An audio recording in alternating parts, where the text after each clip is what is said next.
que hay varias personas que uno podría pensar que son progresistas, pero que con respecto al tema de Siria nosotros derechamente sentimos que están totalmente perdidos, ¿ah?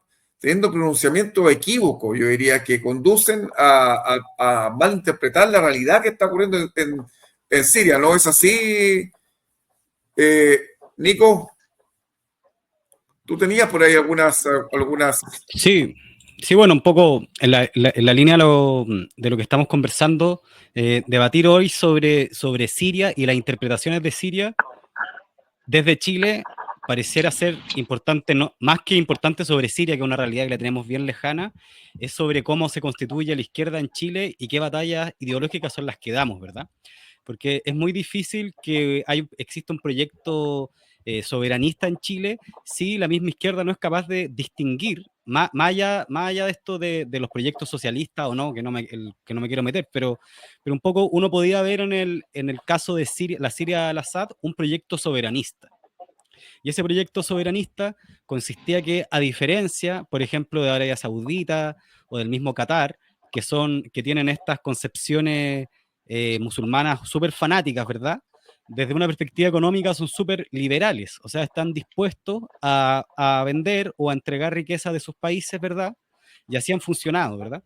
Bueno, la Siria de Al-Assad era una república que había mantenido una política soberanista, y esa política soberanista al mismo tiempo, y siguiendo un camino histórico, digamos, estaba en alianza con Rusia. O sea, Rusia podía tener una salida viable hacia el Mediterráneo a partir de la alianza con la Siria de Al-Assad, ¿verdad?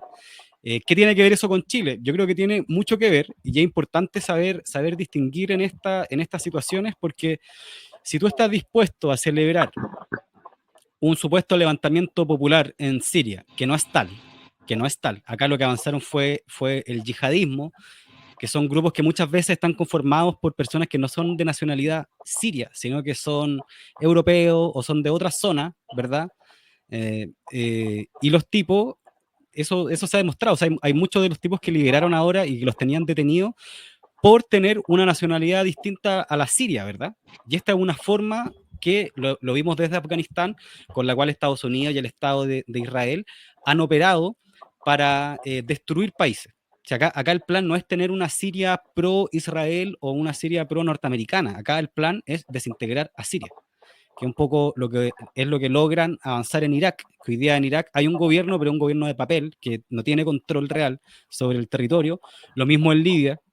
O sea, Estados Unidos tiene la capacidad de destruir países como Libia y controlar el pozos petroleros y ¿cómo se llama? No solo los pozos petroleros, sino que las salidas marítimas, ¿verdad?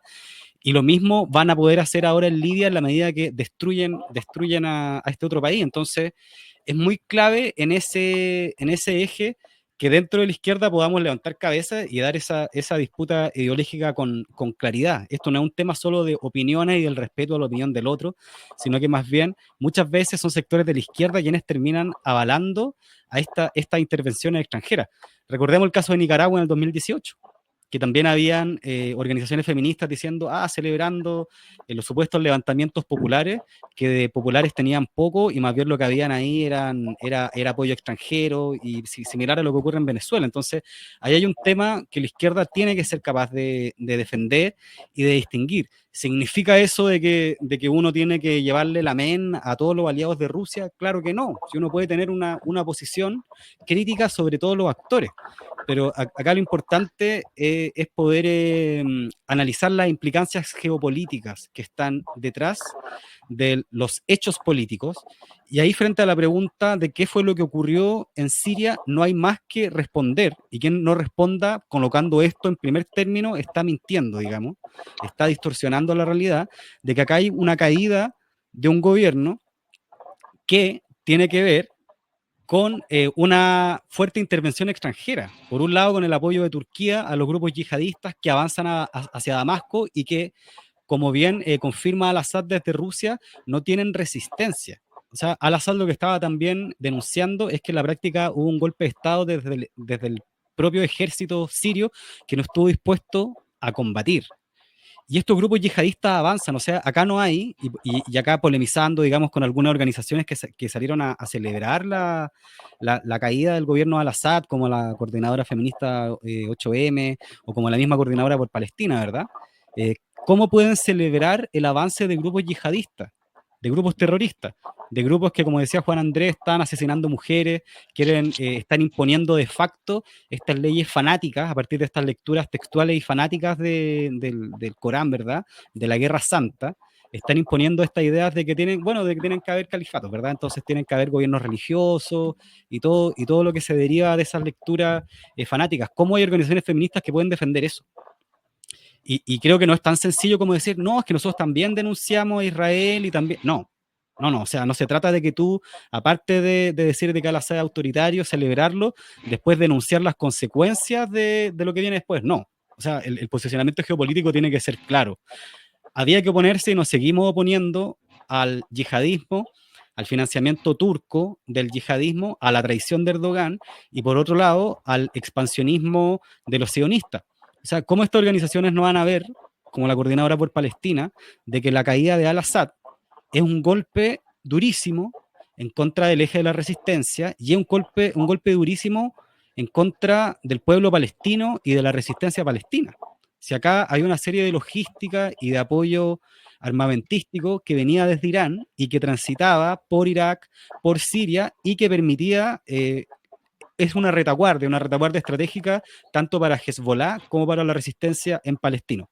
O sea, objetivamente los actores que están resistiendo militarmente a la ocupación sionista son el pueblo palestino, las facciones de la resistencia palestina y todos estos aliados que eran principalmente Irán, bueno, Yemen, ¿verdad? Y ahí estaba Al-Assad. Entonces, ahora que cae Al-Assad, Hezbollah y la resistencia palestina queda más expuesta. O sea, ¿cómo uno puede leer eso? Digamos. Y eso no se soluciona con declaraciones posteriores, sino que es muy claro tener postura en frente a esto, porque, bueno, volviendo sobre lo mismo, porque si no, al final terminamos apoyando los relatos y las lecturas de Occidente que están hechas justamente para fomentar esta caotización, esta balcanización de Oriente Medio, querido Juan Andrés y querido Hugo.